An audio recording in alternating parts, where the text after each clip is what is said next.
Through the ages, there are certain names that live on as bywords for infamy that still inspire fear long after they have stopped posing any actual threat. Names like Attila and Tamerlane, Ruzeton and Vlad Dracula. And if you spent much time on the fandom side of the internet, there is no name more feared than Homestuck. This multimedia webcomic by Andrew Hussey ran from 2009 to 2016, known equally for its bizarre and convoluted storyline and for its highly devoted fanbase. During the height of Homestuck, you could not avoid them. They were showing up in your forums typing in leet speak. They were invading convention spaces, plastered in unsealed body paint and throwing buckets at people. They were insistently trying to explain the comic's utterly incomprehensible plotline to you whether you wanted to hear it or not. Suffice to say, they didn't build a very positive reputation for themselves. Even a decade after it wrapped up, the name Homestuck still inspires instant fear and revulsion on much of the internet. It is the epitome of cringe. No matter how embarrassing your interests might be, you can always assure yourself that at least you're not one of them. Except, there has been a lot of vigilance in fending off the external threat of Homestuck, to exiling the open fans off to the darkest corners of the internet, but very few have considered the threat of internal subversion. During its heyday, Homestuck had literally millions of fans. All it takes is for a small number of them to sneak back into respectable society, to create their own webcomics, video games, or novels infused with a Homestuckian essence, which they then present to a totally unsuspecting audience. You might even be a Homestuck fan without even knowing it. Yeah, so I noticed that my subscriber count was getting a bit too high, so for this 13th of April, I thought I might as well try to bring it back down with another Homestuck video. You see, it's been nearly 10 years since the comic wrapped up, and its official continuations have been somewhat lackluster, but during its height, it was one of the largest and most unique things on the internet. And its fanbase, well, the one thing that you cannot say about them is that they weren't creative. So I was curious, how many of them have gone on to create something of their own that's gained attraction in its own right? How much has Homestuck's influence lived on and gone on to shape our modern media landscape? Now, if I listed every piece of media ever created by someone who once had an involvement with the Homestuck fandom, we'd be here all day. To keep things somewhat focused, I'm looking for stories that, 1, were shaped by Homestuck. I should be able to confidently say that if it wasn't for Homestuck, this piece of media either wouldn't have been made, or it would have existed in a very different form than we know it today. Sometimes this might mean that it literally started out as a Homestuck fan project, or at the very least, we know that the creator was a fan of the comic who took clear inspiration in style or content. And this needs to go along with 2. It has taken on a life of its own and developed its own fanbase independent of Homestuck. There are a whole lot of smaller projects out there from the Homestuck fandom, and I'll try to shout out some of them when I can, but the focus will be on those that have truly escaped containment. The rule of thumb is that it should be big enough to have its own Wikipedia page, its own subreddit, or some equivalent showing that it has a large following. For this video to be effective, I want there to be, for every story I talk about, at least one person watching this who's a fan of it and had no idea it was connected to Homestuck. This one involved a lot of digging around, so first of all I want to thank the people over at r/Homestuck, because I started out by asking them for pointers, and all the stuff there really put me on the right track. And I've ended up with 7 main case studies to go over in this video. I have absolutely no doubt that there's at least a couple of other super obvious ones that I somehow missed, which all of you are probably going to inform me about in the comments, but these are the main ones I found from scouring the internet, and I've decided to group them by medium, starting with webcomics. The point of webcomics is usually to imitate, actual comics. They follow the same layout with their panels and dialogue boxes, and if you wanted to, you could print them out and read them just like a regular comic book. But if you've ever seen a page of Homestuck, it is not so straightforward. And that's because it was never really trying to be a comic book. Instead, it came from the tradition of interactive forum games that developed on sites from the early internet like Something Awful and 4chan. The OP would set up a situation, then take suggestions from commenters for what the characters should do next. They would enact one of these suggestions, and then it would keep going on until you have something that resembles a comic, using a mixture of images and text to tell a story, but designed for a purely online format. Andrew Hussie ran several comics of this type on his website mspaintadventures.com, and initially, Homestuck followed in the same format, with all of the characters' actions taken from a command box open to reader suggestions. Though this only really lasted during the comic's early stages. As the story split off into so many different plot threads, and as the growing fan base meant that the command box was bound to get clogged up by thousands of suggestions, the prompts for reader input eventually became less and less common, until Hussie eventually just gave up on them altogether. The general consensus among fans is that this was probably for the best. It's only once Hussie takes full reins of the story that it really reaches its best moments. But the idea of reader interaction had nonetheless become an ingrained part of Homestuck's identity, and on the MSPA forums, there were a lot of people creating their own fan adventures in a similar style. Sometimes these were set in the same universe as Homestuck, and often they were completely original. There were literally thousands and thousands of these fan adventures. It would be impossible to go over every single one, but the first one to really break containment and go beyond the Homestuck fandom was a thread titled Prequel, started in March 2011 by a drunk college student under the username Kazarad. Today is the beginning of the new you. 1 month ago, you made yourself a promise. You were going to turn your life around. You were going to get a real job, stay out of jail, and not get into any more trouble with cults. Nobody thought you could do it. They said your questionable reputation, lack of any useful skills, and flagrant alcoholism would always hold you down. But you had a plan. You were going to start over, far from home. You pawned off your belongings, withdrew the rest of your inheritance, and narrowly managed to buy your way on a merchant ship bound for Cyrodiil. And now you have arrived, alone and penniless in a foreign country. Rounding up to the nearest week, you've been sober for an entire 7 days. This is your chance to be whatever you want to be, whoever you want to be. You think you'll start with a new name, something less ethnic, maybe suitably imperial, to fit in your new home. This comic is a prequel to what was then the very hip and relevant video game, The Elder Scrolls IV Oblivion.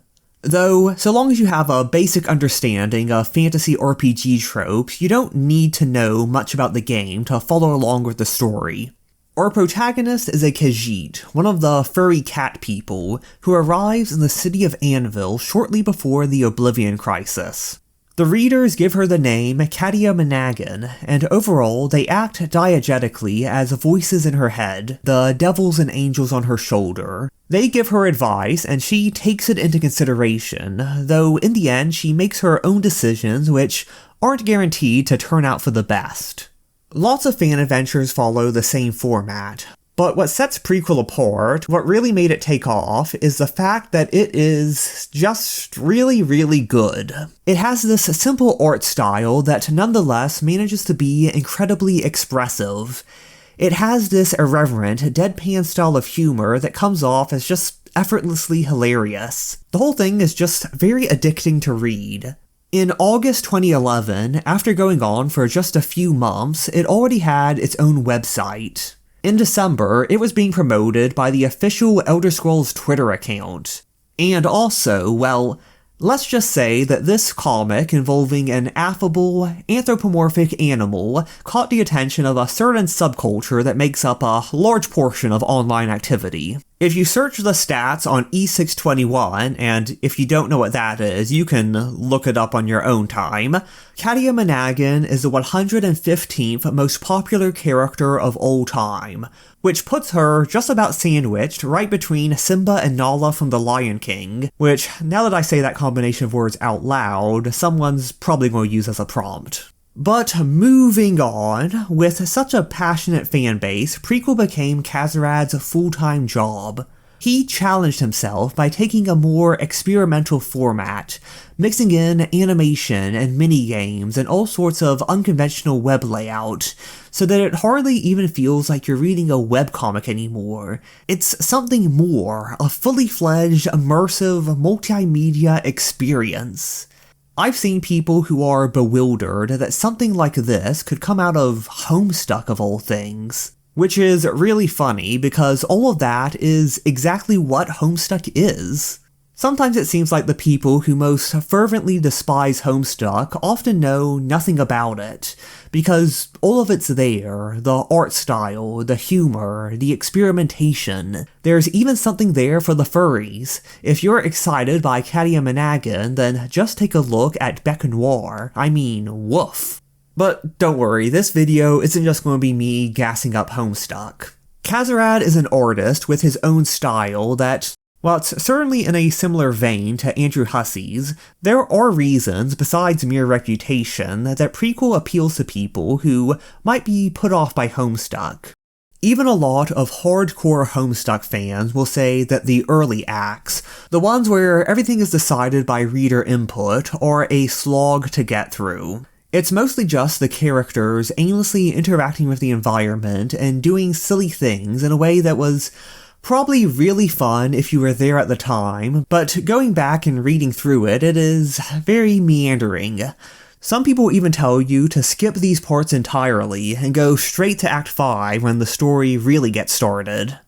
Prequel, however, is beloved precisely for following the same format that everyone hates in Homestuck. And the main reason for that is that there's a clear purpose to it. The readers aren't here to just aimlessly interact with items in the environment. They're here to help Katia, this anxious, insecure, feline alcoholic, get her life on track. No matter how much ridiculous nonsense happens, no matter how many tangents the plot goes on, the core goal remains constant. With interactive stories like this, the main problem usually comes from readers wanting to derail everything for the lols, but Prequel often has the exact opposite dynamic, with readers desperately trying to save Katia from her own poor choices. It's a dynamic that's still engaging, even when you're reading the backlog years afterwards. The only actual negative reviews I've seen are the people who quit because they just can't stand to watch her fail over and over again, which in itself is a testament for how well Kazrad manages to get us invested in Katia as a character. The comic maintains a perfect balance where everything's as exaggerated as you'd expect from an absurdist comedy, but it's still grounded enough in actual everyday experience and human emotion that it feels deeply relatable. You want Katia to succeed, and in the rare cases that she actually does, it feels like such an accomplishment. And if that's an accomplishment that you want to contribute to, well, the good news is that Prequel is still going on and it's still taking commands. So long as you're willing to wait a bit. Yeah, probably the most famous thing about the comic these days is its update schedule. During its height in 2011, 2012, 2013, things moved very quickly, but in the time since, it's more or less been going at the same pace as George R. R. Martin and The Winds of Winter. If you'd prefer a webcomic that updates more than once or twice a year, you might be reluctant to start Prequel. But if you ask me, this is a story where the journey is far more important than the destination. Even if it cuts off here and there is never another update, then everything that's happened up to this point is such a journey that it is more than worth undertaking for its own sake. And I should mention that much like George R.R. Martin, Kazarat has been spending his time on various side projects. But unlike the wildcard books, these are actually really good and you should check them out. If you like the sound of Prequel, but you're after a completed, standalone story, then I strongly recommend Rise of the Spider Cult. It is a text-based adventure game that's also set in the Elder Scrolls universe, and also like Prequel, feels a lot like a throwback to an earlier era of the internet, back to the forums of the 2000s. It encapsulates so much of the tone and humor and manages, for the most part, to stay clear of the pitfalls that often make stuff from that era age poorly. And all that was also the initial appeal of Homestuck. At its inception, it was meant to appeal to what, at the time, was considered to be the average internet user. People like Andrew Hussey and Kazarad, guys in their 20s and 30s, usually with a background in computer programming, who spent their time on forums like Something Awful and 4chan. But by the time Homestuck began to take off, online culture was shifting. Tumblr is a microblogging site that launched in 2007.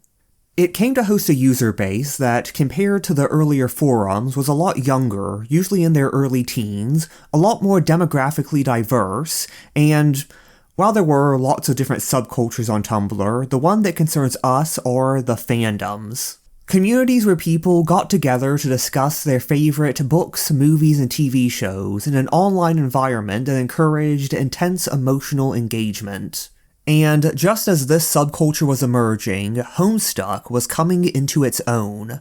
It was turning from a meandering, absurdist comic meant for readers to submit commands and muck around, into something that was, well, still absurdist and still meandering, but with much more of a focus on story and characters. You see, if I had to describe the appeal of Homestuck, it is that it is a collection of extremely stupid concepts with absolutely amazing execution. All of the characters are introduced as one-note gimmicks. Every plot point, if I described it to you out of context, would just be the dumbest, most needlessly convoluted thing you've ever heard in your entire life. The art style is, for the most part, ugly as sin. When you start reading, the main thing that attracts you might just be morbid curiosity. But then you realize it's actually quite fun to read, and at least it seems very self-aware about how silly the whole thing is. As you go on, you realize that these seemingly ridiculous, one-note characters have way more depth than you expected. These mini-games and flash animations are way more creative and technically impressive than they have any right to be. You keep reading and reading until, before you know it, you are more deeply invested in who wins this fight between a fanfic-writing catgirl and a juggalo serial killer than you've been in just about any work of fiction in your entire life. Needless to say, this hit Tumblr like Mentos and Diet Coke. Obviously, there are plenty of horror stories from the Tumblr Homestuck fandom, but it's easy to overlook the brighter side, the sheer fan creativity if nothing else. Now, I wasn't actually part of the Homestuck fandom during its height. I only read it for the first time in 2021. I'd watched Homestuck the musical on YouTube, and the whole thing was so confusing that I thought I might as well read the whole comic just to understand what was going on. But back in the 2010s, I was definitely aware of Homestuck. And one of the main things I remember is being puzzled on how a comic that did not place any priority on being aesthetically pleasing managed to attract so many talented fan artists. And I wasn't paying very close attention at the time, but one of the most well-regarded artists was the Tumblr user TinyPaint, who had a very distinctive style mixing cartoony character designs with extremely detailed, vibrant coloration. It turns out that TinyPaint was the username of Michelle Tchaikovsky-Fuss, who was a recent graduate in computer art and animation who'd landed a job at DreamWorks. But more than anything, their real ambition was to tell a story that was fully their own. And in 2012, they launched the webcomic Ava's Demon. The comic's actual story was something they'd planned out years earlier, but the way they chose to present it obviously takes some cues from Homestuck. Each page is a single panel that you need to click through one by one, interspersed with animations and other moments that break your expectations for how a comic ought to be formatted. Much like Homestuck and Prequel, Ava's Demon tries to use this multimedia format to create emotionally impactful moments that wouldn't be possible in any other medium. But where things differ is that both of those are comedies first and foremost. It's not until you get a couple of thousand pages in that Homestuck shows any signs of emotional vulnerability, and even then, the most tense climactic moments are always broken up by a few jokes to break the tension. There's a constant oscillation between sincerity and irony. But Ava's Demon, now don't get me wrong, it's definitely not devoid of humor, but the humor is in service to the stories and characters rather than the other way around. It's a bit of an experiment for whether you can use this format for a truly sincere, emotionally resonant story that doesn't bury itself in 15 layers of irony. The comic follows Ava Iyer, who is an orphan living in a boarding school under a theocratic dystopian regime. She is also haunted by the ghost of an interstellar alien empress named Erathia. 15 years ago, she and her followers committed ritual suicide as her empire fell to invaders, but now she wants to use Ava as her vessel to gather the spirits of her warriors and take vengeance against her enemies. And when I put the premise like that, it all sounds very Warhammer 40k, but it doesn't maintain the same unrelenting grittiness. For the most part, it reads a lot like a typical YA novel or CW show from the same era, mostly focused on the interpersonal relationships between the main cast, with the occasional epic action scene during an arc's climax. The comics seem to have a big following on Tumblr in the mid-2010s, though considering that the site has a really bad archiving system, it's really hard to find more than brief glimpses from the era. Do you have any stories from the 2010s Ava's Demon fandom? Be sure to share them in the comments. The impression I get is that it began to decline as the update schedule became more infrequent, and the fandom got engulfed in a lot of really stupid drama that was typical of Tumblr at the time. The Ava's Demon fans aren't as vocal as they were back in the day, but it seems that they still show up when called. There's been several Kickstarters over the years for print editions of the comic, which, if you ask me, kind of defeats the point of a multimedia format, but I might be the only person who thinks like that, because these have raised a combined $1.75 million. This has garnered the attention of traditional comic reviewers, and I've gotta say, it's really fun to watch people with no familiarity with Homestuck try to make sense of this format. But also, well, I said that Homestuck is a stupid concept with great execution, and I've also talked about how great the idea of Ava's Demon is, but now you have to be wondering, how well is it executed? As I was reading through it, there were definitely quite a few moments that get mired down in exposition, where it seems like it's full of ideas that the author is really invested in, but we as readers don't have much reason to care about. At the same time, there's also some truly great moments, which mainly come when it makes full use of its multimedia format to really drive home the intense emotional scenes. Overall though, I'd have to say that it's a bit too early to judge it one way or the other. Yeah, in the 13 years that Ava's Demon has been running, it's only gone through a couple of major arcs, and overall, it still feels like things are just getting started. Now, Michelle Fuss does have a much better excuse than Kazarad. As of me recording this video, the comic is updating on a regular basis, but when the panels look like this, you can imagine that it takes a lot of time and effort. The more sincere style of storytelling also means that a lot of time is spent with characters talking with each other and grappling with their emotions, compared to how a comedic webcomic like Homestuck and Prequel can more quickly jump from event to event.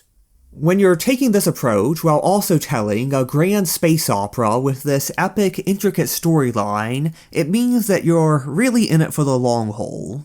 And to its credit, a lot of people are willing to make that commitment. I've seen physical copies out in the wild in comic book stores. It's carved a niche for itself far removed from its Homestuck roots, successful in a degree that's only rivaled by one other webcomic. In April 2012, user ODK on the MSPA forums started a thread titled "You Are a Girl." Following the same format as Prequel, or as countless other forum adventures for that matter, the readers guide a college student named Allison Roof as she attends a sorority party. Things go horrifically awry, and just as she is captured by monsters and offered as a sacrifice to eldritch gods, we get the title drop, the goal of the interactive adventure: kill 6 billion demons. Allison finds herself in a bizarre, magical world that takes inspiration most obviously from the Lovecraft mythos, but also from various other weird fiction authors, including the Elder Scrolls lore writer Michael Kirkbride. So I guess you could technically count this as our second Homestuck Elder Scrolls crossover. From here, a whole lot of stuff happens, though very little of it is actually still accessible.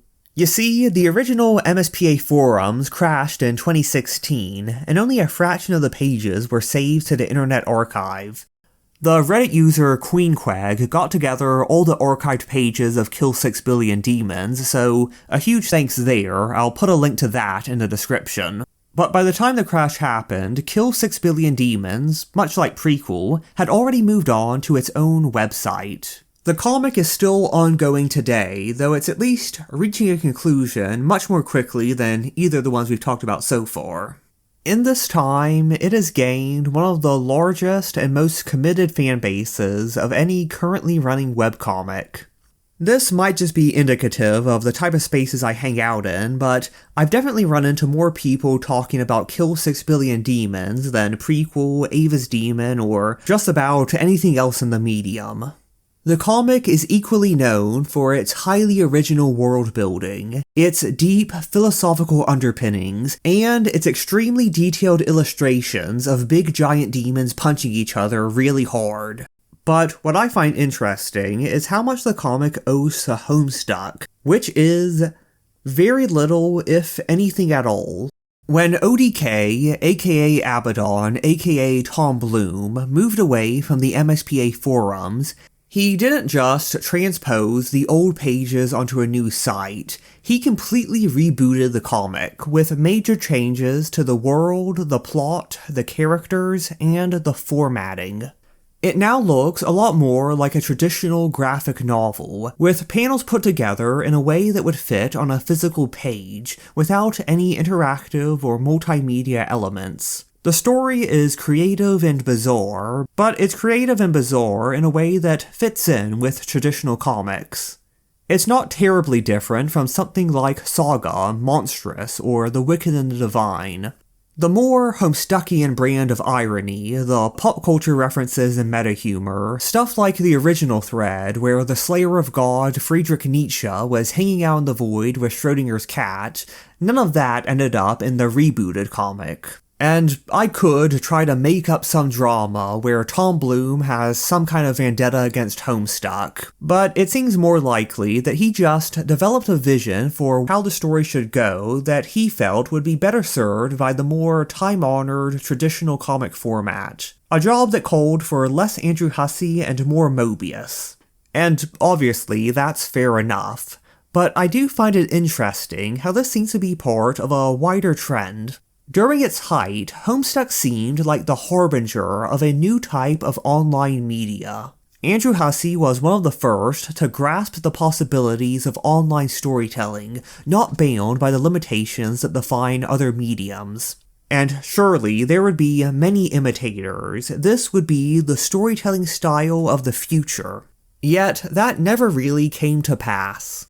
Even today, when people think about webcomics, their minds usually turn to stuff like XKCD or Oglaf, weekly strips without an overarching plotline, the online equivalent to the Sunday Funnies. Narrative comics are a more niche phenomenon, and the most popular ones tend to follow a traditional format. Comics like Kill 6 Billion Demons, or Lore Olympus, or Jesus Christ, Gunnery Court is still going on? But when it comes to multimedia comics that make full use of the medium, the only one that comes remotely close to Homestuck's popularity would be John Boyce's 17776, An American Football Story. Almost certainly the most Homestuckian thing ever created by a person who's never read Homestuck.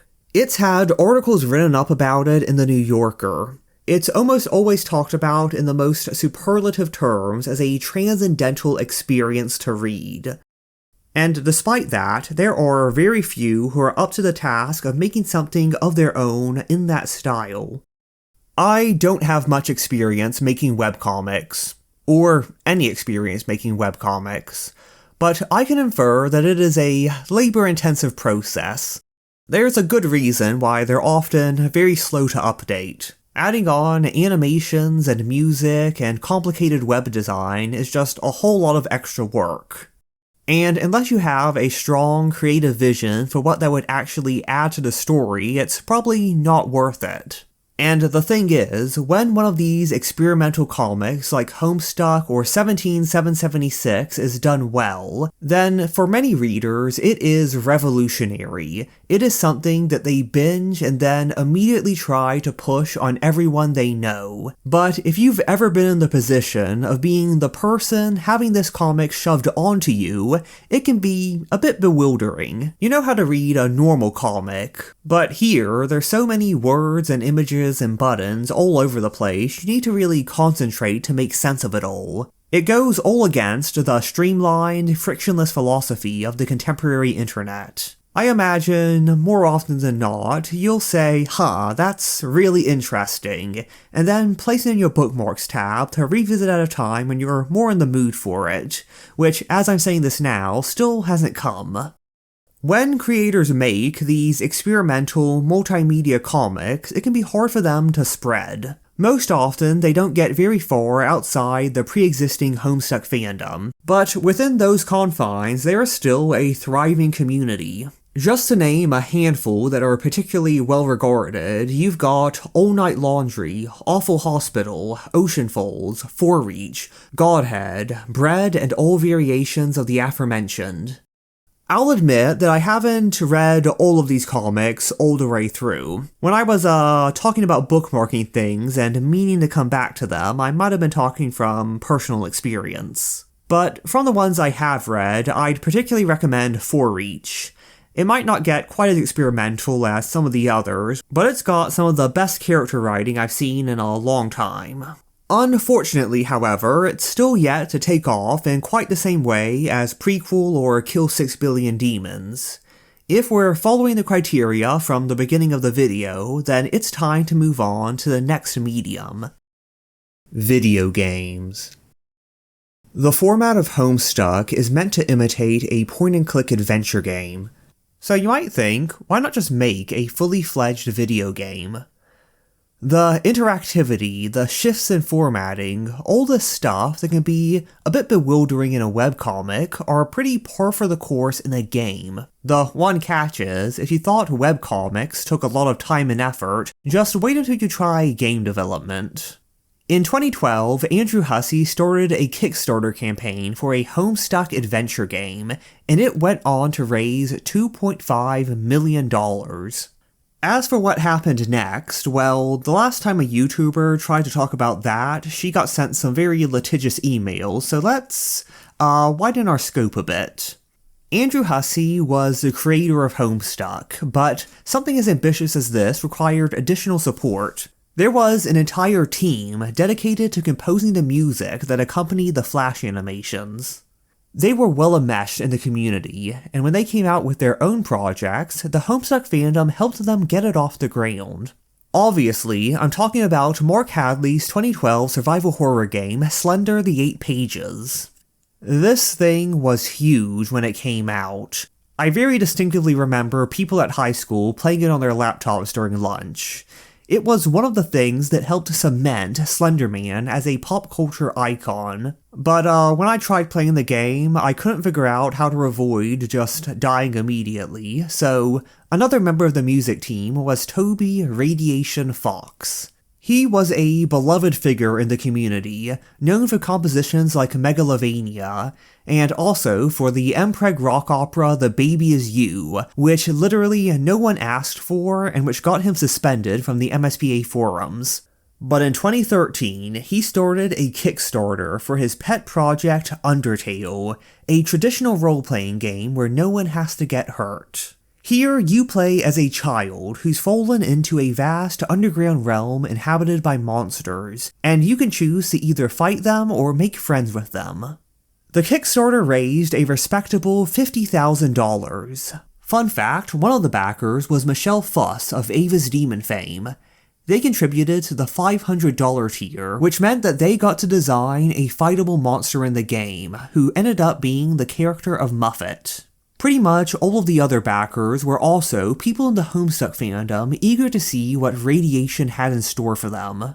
When the game finally came out in 2015, it was time to see whether it actually had legs, and... well... you see...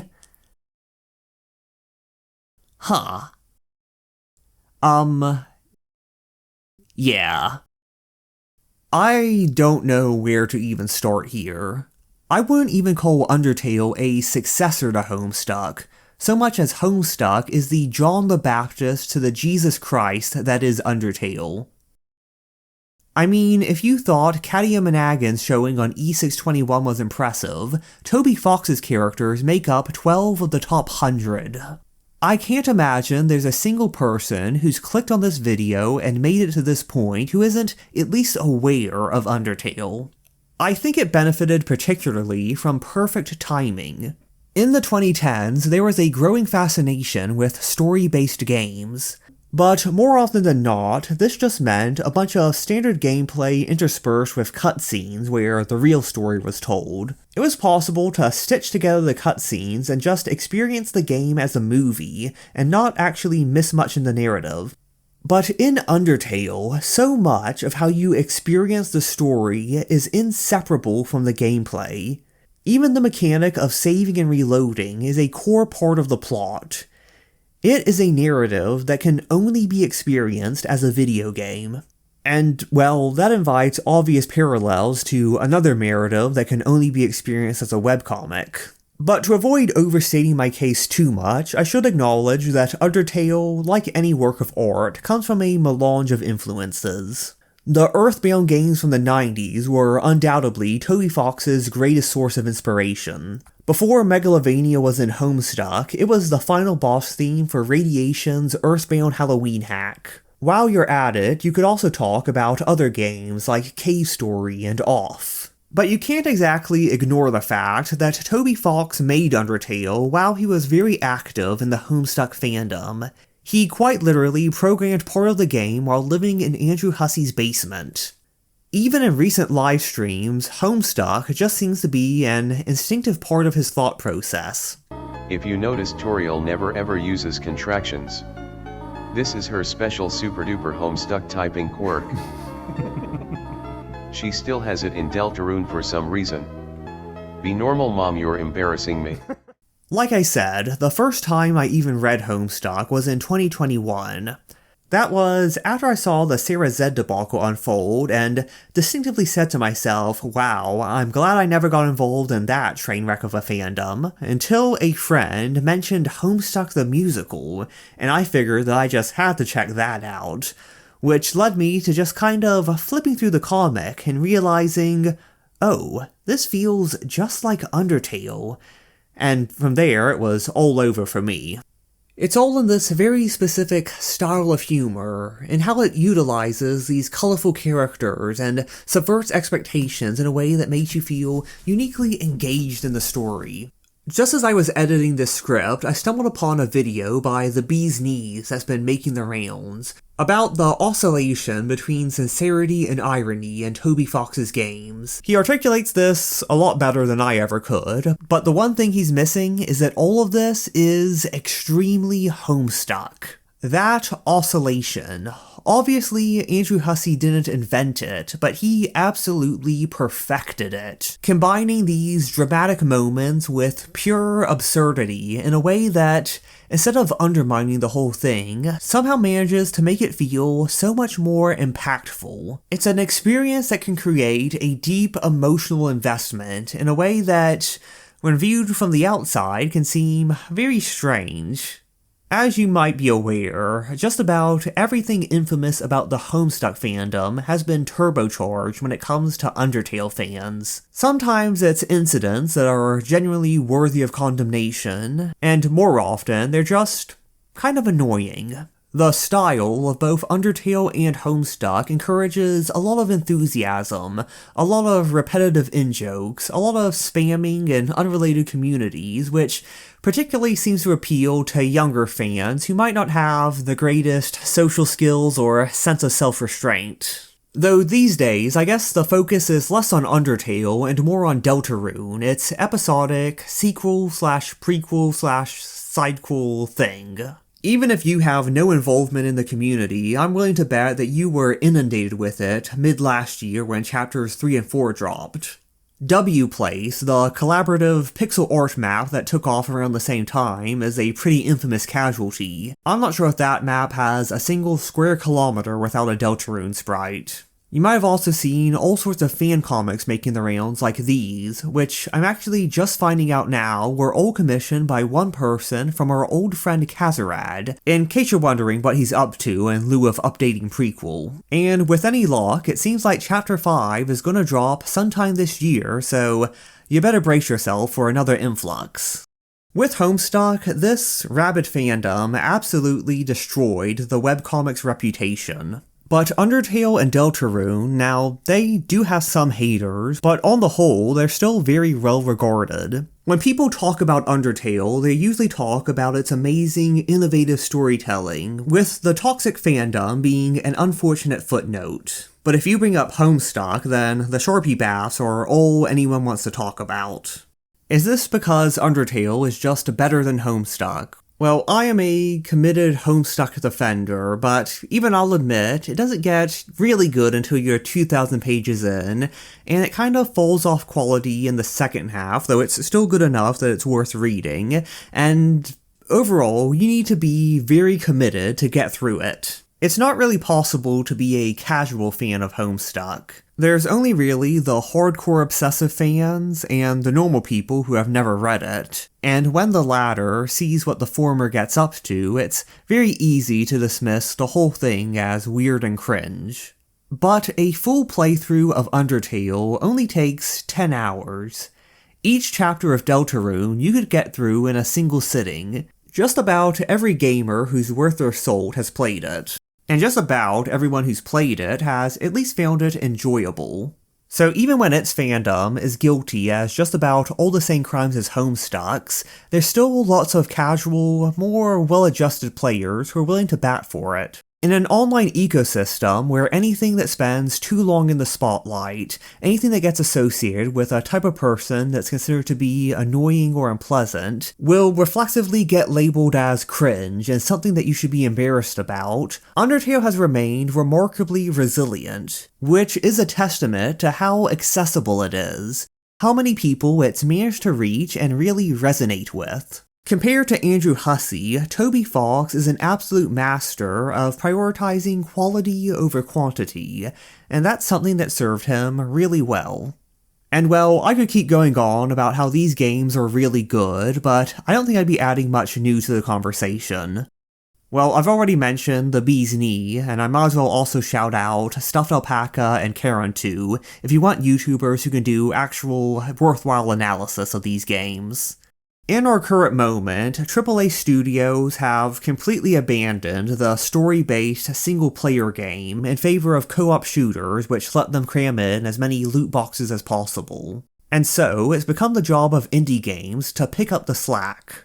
Undertale is not the first game of its type, but its popularity has absolutely paved the way for others, who either took direct inspiration from it, or at least got a lot more attention than they otherwise would have thanks to all the Undertale fans looking for more like it. Games like One Shot, whose co-developer Night Margin is coincidentally also an Open Homestuck fan. Omori by Omocat, who was also active in the fandom.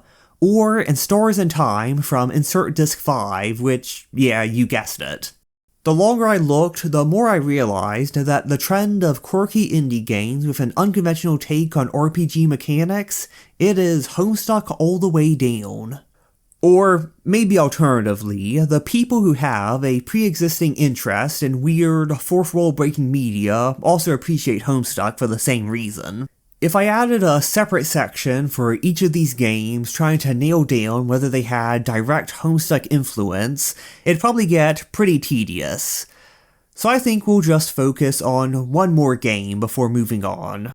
Wandersong is a 2018 puzzle adventure game where you play as a friendly bard wandering the world, making friends, and trying to piece together the Earth Song, which will stop an impending apocalypse. Wandersong doesn't have a massive fandom like Undertale, but it's gotten a whole lot of very rave reviews. It's got a cult following where pretty much everyone who's played it agrees it deserves way more recognition than it gets. And when it comes to the actual story, the developer Greg Lobanoff has said that he had 4 major influences: Steven Universe, Over the Garden Wall, Homestuck, and Undertale. You can definitely see the resemblance to Undertale in its tone and basic premise, even if the exact storyline and gameplay are very different.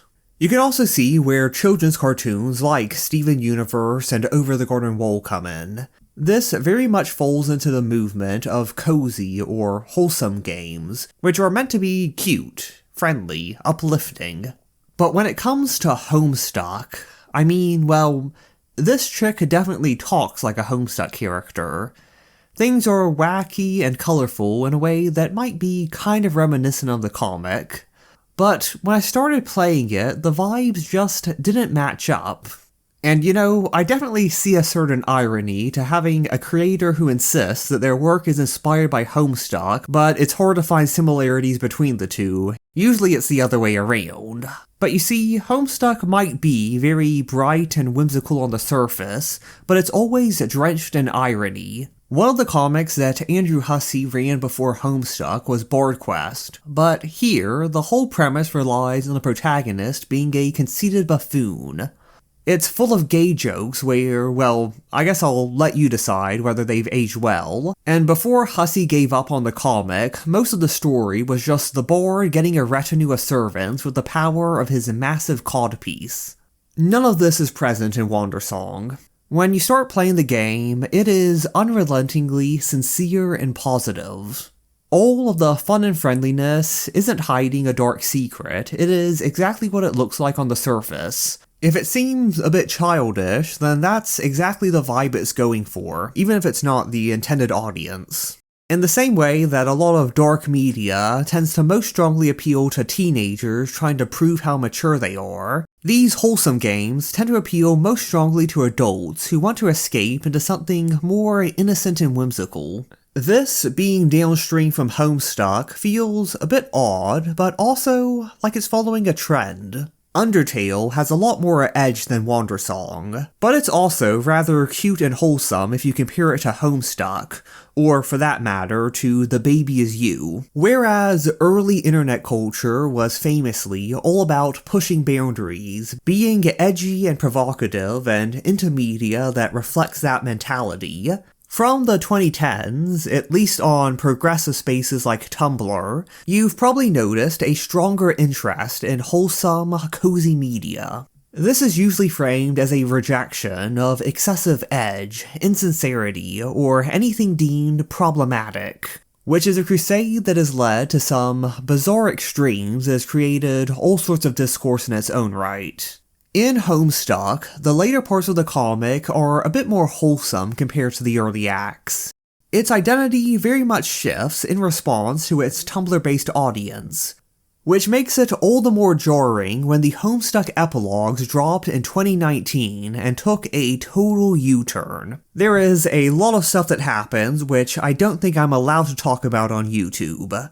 But it comes from a different ethos than Hussey's earlier work. It's not edge for the sake of edge, it's not just trying to shock you. It is taking a progressive stance, trying to make actual commentary about abuse, trauma, bigotry, and oppression. You can dispute whether it does that well, but the intention is there. It is unrelenting in a way that almost feels like a manifesto against coziness, a call for left-leaning media to confront difficult subject matter rather than hiding from it. And, well, there is a lot that can be said about this subject, but I am falling way behind on my schedule to finish this script if I want the thing out by the 13th of April, so I think it suffices to say that being an absolutist in either direction is a bit misguided. If you refuse to engage with media that's in any way problematic or uncomfortable, then you're closing yourself off to art that explores the vast majority of the human experience. But if you're one of the people who believes that mature art always needs to be dark and gritty and highlight the unpleasant side of the human condition, then you're just going to reinvent 1990s comic books, and believe me, reinventing 1990s comic books is not going to move us forward as a civilization. But, oh yeah, this section is still about Wandersong, isn't it?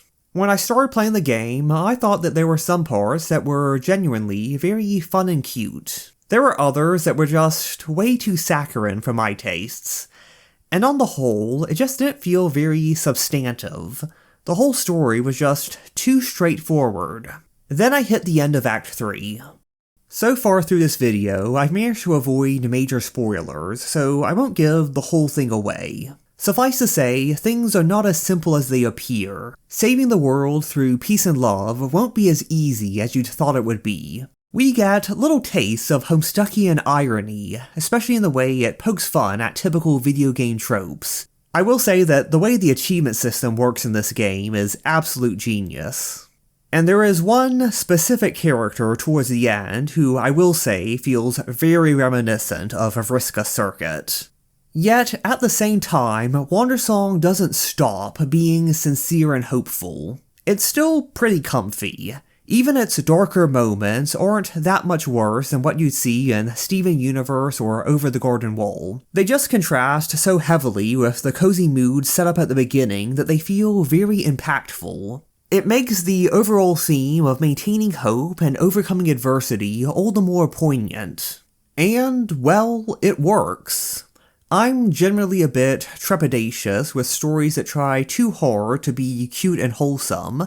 Generally, I'd rather binge some Michael Moorcock books rather than watch whatever children's cartoon is trending among Rose Emoji Twitter. But Wandersong does it very effectively. It's a good game. I recommend it. And if you enjoy it, then there's more from Greg Lobanov, most notably Chicory, A Colorful Tale, which has a very similar premise but involves painting rather than singing. If you play games the correct way with a mouse and keyboard, I will say the gameplay's a lot more fun than Wandersong, but the story is a bit more straightforward. It doesn't have quite the same Homestuckian twist. So let's move on to the next medium. Novels. Who even reads anymore these days? Well, first of all me, because I have to keep up with stuff for this channel, but also Homestuck fans. Have you seen how long these chat logs get? Some of them enjoy reading so much they even started writing. Fanfiction is the lifeblood of any fandom, and in a story as convoluted as Homestuck, the possibilities are endless. Are you into shipping? Well, the trolls, the alien race who make up half the cast, their culture recognizes 4 types of romance. You could have a mate sprite, which is what we humans usually think about when we talk about romance, but you're also expected to have a moirail, basically a platonic soulmate, your super special best friend, along with a cosmesis, your enemy with benefits. It all seems like fun and games, until the fanfiction writer of today becomes the best-selling author of tomorrow. Just like back in the day, it was expected for aspiring sci-fi and fantasy authors to practice their craft submitting short stories to magazines, today, it seems like it's basically a given that any author worth their salt would have started their career writing fanfiction on the internet. And the Homestuck fandom specifically has produced a fair crop of alumni. Arkady Martine, author of the Hugo Award-winning A Memory Called Empire and A Desolation Called Peace, was active in the Homestuck fandom as Byzantian. Other authors like Jennifer Giesbrecht and Vivian Shaw also used to be big-name fans.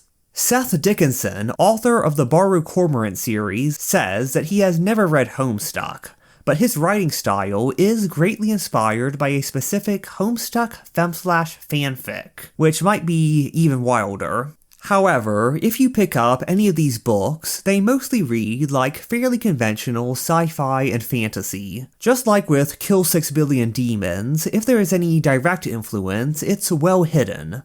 It may be common for professional writers to get a start in fanfiction, but the expectation is that these are two totally separate worlds that call for different voices, different writing styles, and it takes someone very bold to merge those worlds together. Urban Anchorite was another one of those big names in the Homestuck fandom. Together with Jennifer Giesbrecht, she co-wrote the famous, or maybe infamous, Promstuck project. She also wrote the Serendipity Gospels, one of the most popular Homestuck fanfics of all time, featuring romance, political intrigue, and a very suitably Homestuckian sense of humor about it all. But tragically for fans, this fic has gone unfinished, because Urban Anchorite instead started getting original stories published under her MeatSpace name Tamsin Muir. Still, she wasn't exactly ashamed of her fanfic past. In the About the Author section on some of these magazines, she submitted a photo of herself where she's clearly just cosplaying as Rose Lalonde.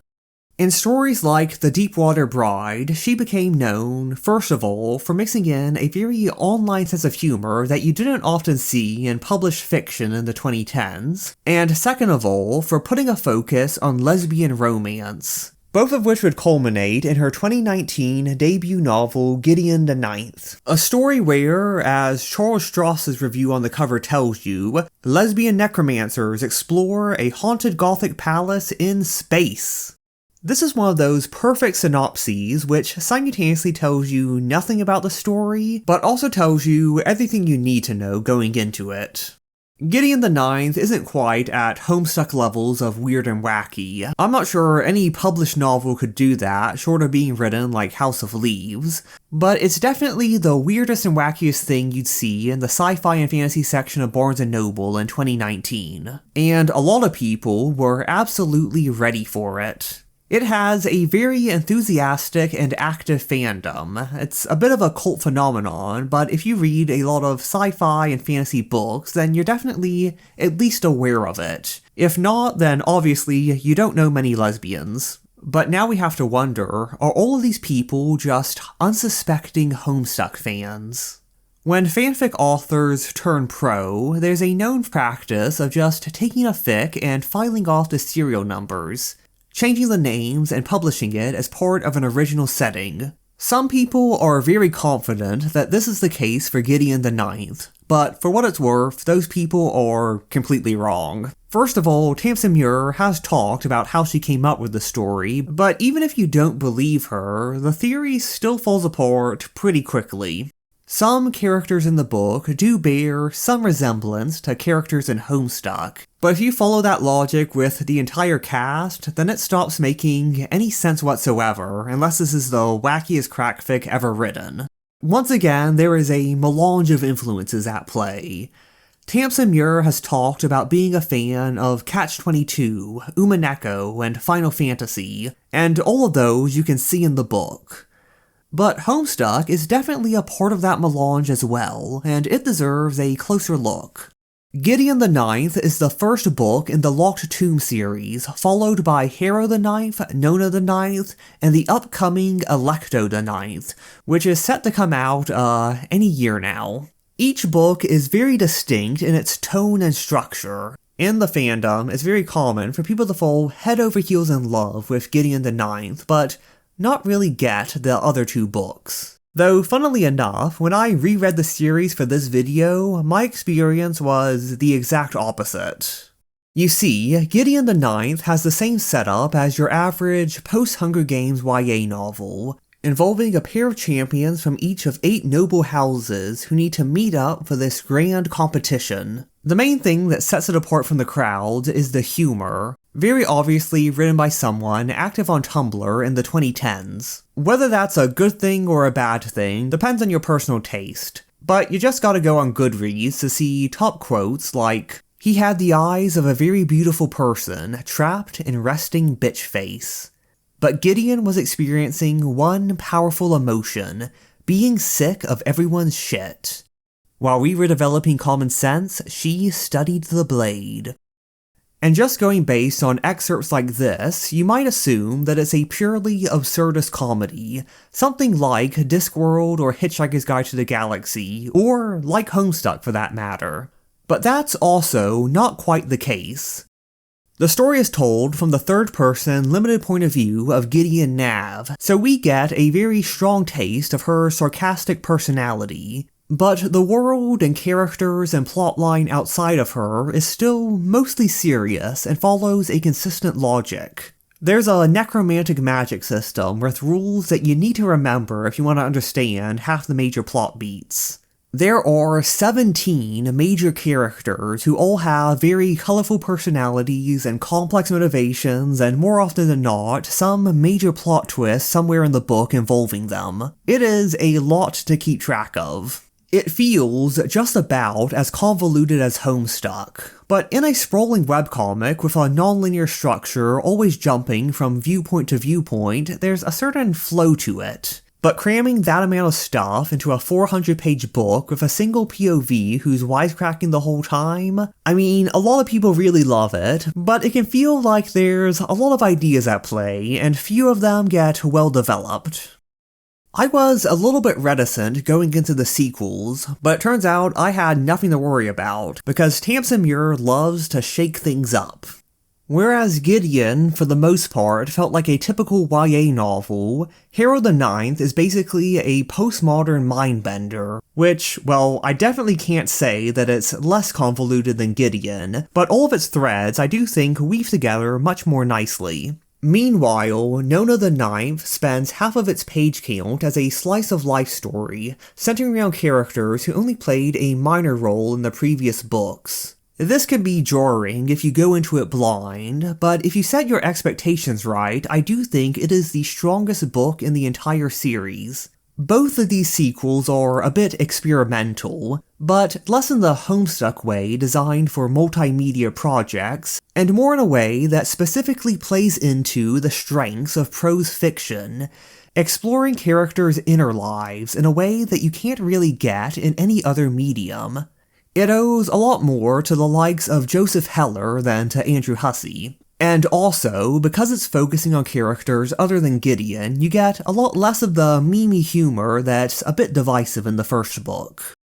I have seen people get annoyed by a few prominent pop culture references in Hero and Nona, but those actually do serve a purpose if you consider that the books are set 10,000 years in our own future. So whenever you hear a reference to 2010's meme culture, then that should tell you a lot about the world and the characters. And I could go on about how "None house with left grief" is actually the greatest line in all of literature, but that might need a separate video. Back to what I was saying, the overall style of the Locked Tomb isn't quite as Homestuckian as it appears at first, but don't you think it's off the hook quite yet? Remember those romance quadrants from earlier? Tamsin Muir explored these dynamics a lot in her fanfic days, and one of the things that readers love about the Locked Tomb is its interesting and dynamic relationships between many of the characters, which seem to eschew typical romance tropes. Camilla and Palamedes are all but explicitly stated to be Moirails, while the Gideon-Hera relationship bears at least a little resemblance to Kismessitude of the type you see in the Serendipity Gospels. Of course, you might be wondering how much of this actually factors into Tamsin Muir's thought process. At this point in her career, how often does anything even remotely related to Homestuck even cross her mind? Well, it seems to have had a bit of an effect, because in real life, her husband is fellow former fan creator Paratactician, or PT for short. And that is husband, despite her being a very open lesbian. They describe their relationship as moirails, the Homestuck phrase for platonic soulmates. And normally I feel a bit weird looking into the personal life of a living creator, but in this case it is about as out in the open as it gets. If you open any book of the Locked Tomb series, the first thing you'll see is a dedication, for PT, followed by a diamond, the Homestuck symbol for moirails, which may well be the most direct, in-your-face reference to Homestuck you'll see in modern culture.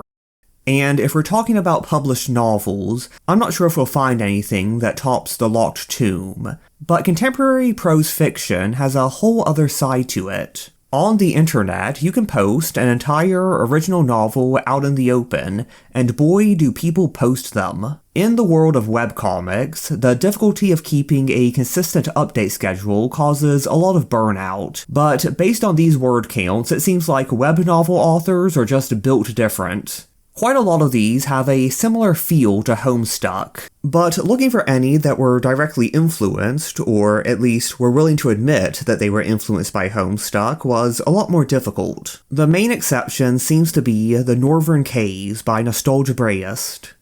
This is a short, psychological horror novel published on Archive of Our Own.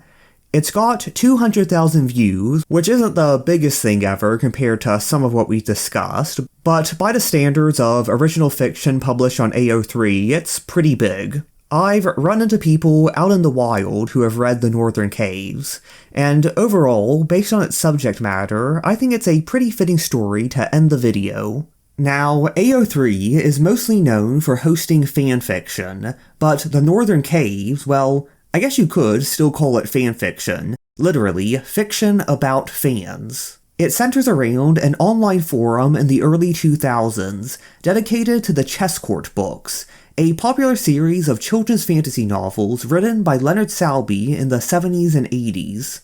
There are 9 canonical books in the series, and then there's The Northern Caves, a 4,000-page manuscript left over after Salby's death. It nominally follows up on the story of Chess Court, but in practice, it's mostly a collage of totally incomprehensible psychedelic imagery. Most Chess Court fans prefer to completely ignore The Northern Caves. But a thread gets started on the forums making a concerted effort to untangle its plot. There is a lot of discussion, a lot of arguments, and eventually they get so invested that they start planning an in-person meetup, all while the narrative is priming us to feel a sense of impending doom about the whole thing. It's written in a very particular way. It makes what is essentially just a log of people arguing on the internet feel like something of a thriller.